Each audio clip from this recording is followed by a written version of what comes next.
the brain. Usually the body functions are under the control of the nervous system. The nervous system is comprised by the central nervous system, peripheral nervous system, autonomous nervous system. The central nervous system, the components are brain and spinal cord.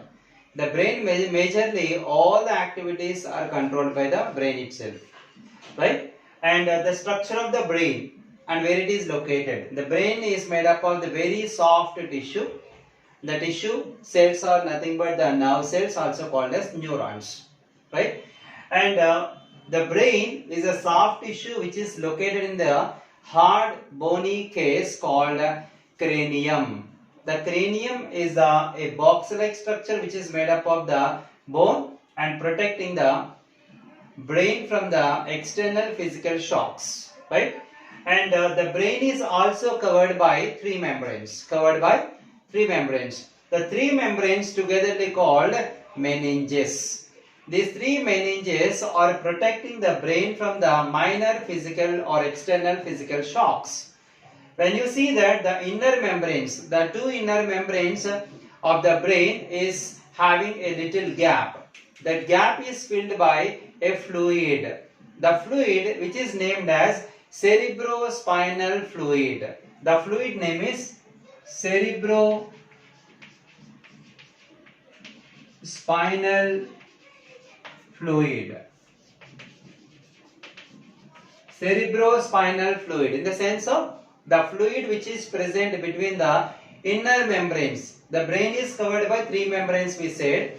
Between middle membrane and inner membrane, the gap is filled by a fluid called cerebrospinal fluid. The cerebrospinal fluid and three membranes together called meninges are protecting the brain from minor physical shocks. The three membranes together called meninges and fluid is called cerebrospinal fluid is protecting the brain from minor physical shocks, right? When you observe the brain, there are some parts are there. This is the biggest part of the brain. It's the cerebrum, the forebrain part, and it's the corpus callosum. The pink color part is denoting the corpus callosum, which is nothing but corpus callosum is the connection between the two cerebral hemispheres.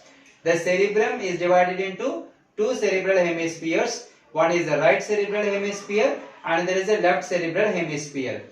Two cerebral hemispheres are connected by a bundle of axons. This bundle of axons are called corpus callosum. That the diencephalon, the second part of the forebrain. The second part of the forebrain is diencephalon. First part is cerebrum, second one is diencephalon. And later the hindbrain parts, the cerebellum and also here it is the medulla oblongata.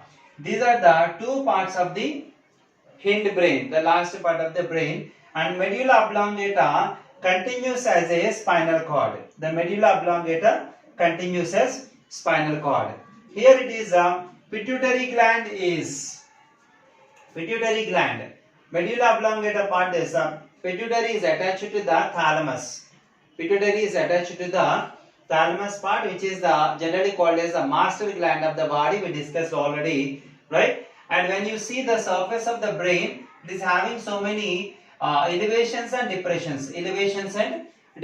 It's not so flat. It is having the elevations and depressions. These elevations are called gyri and depressions are called sulci. These elevations and depressions are make the brain to be surface area will be increasing to accommodate more number of sensory points.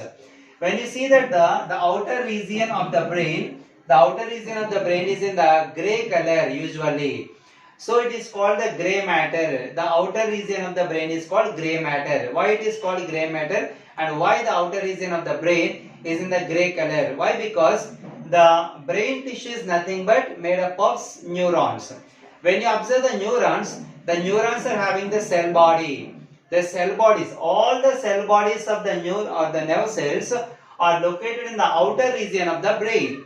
So that whenever all the cell bodies are located on the outer region, those are grey in color. So that the outer region of the brain is looking in grey color. So it is called grey matter. And the axons of all the nerve cells are coming towards the center.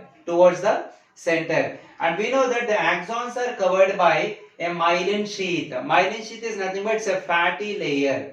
The axons of the nerve cells are covered by myelin sheath, which is made up of fatty layer. So fat is nothing but generally white is indicating the color. So whenever all the axons are towards the center, almost the center of the brain is looking in white in color. So it is called white matter. So in the brain, the outer region is in the gray color. So it is called gray matter.